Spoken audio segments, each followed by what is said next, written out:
Anies pastikan jika tak menang Pilpres 2024 pilih jadi oposisi calon presiden. Capres, nomor urut 1, Anies Baswedan, berbicara soal situasi seusai pemenang Pilpres 2024 nanti ditetapkan oleh Komisi Pemilihan Umum, KPU. Anies menyebut pemenang Pilpres 2024 akan berada di dalam pemerintahan sedangkan yang kalah akan berada di luar pemerintahan. Menurutnya, dua posisi itu, baik di dalam pemerintahan maupun oposisi sama-sama penting. Pihak yang kalah, Anies memperingatkan, jangan sampai tidak tahan menjadi oposisi.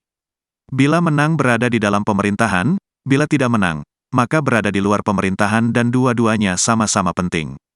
Debat pertama saya bilang, bahwa jangan sampai kita tidak tahan berada di posisi oposisi, ujar Anies kepada awak media di kawasan Jakarta Pusat, Rabu, tanggal 13 Maret tahun 2024, dilansir wartakotalive.com. Pada momen ini, Anies juga menjelaskan alasan dia belum mengungkapkan secara tegas akan menjadi oposisi setelah Pilpres 2024. Hal itu menurutnya akan disampaikan ketika KPU telah memberikan keputusan resmi pada tanggal 20 Maret tahun 2024 mendatang. Kalau ternyata ada hasil yang berbeda gimana? Jadi kita tunggu sampai tanggal 20 Maret, baru kemudian nanti kita akan sampaikan, sambungnya.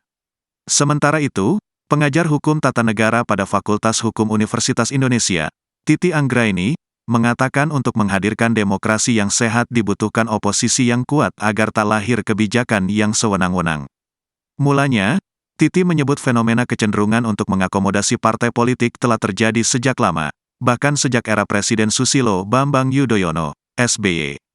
Kemudian, langkah semacam ini berlanjut di pemerintahan Presiden Joko Widodo, Jokowi. Bahkan pada 2019 hanya ada 2 partai tercatat yang tidak berada di dalam kabinet pemerintahan. Oleh karena itu di dalam sistem demokrasi yang sehat, kelompok penyeimbang itu sangat dibutuhkan dalam rangka memastikan tidak terjadi kesewenang-wenangan, kata Titi kepada tribunnews.com di UI Depok, Jumat, tanggal 8 Maret tahun 2024.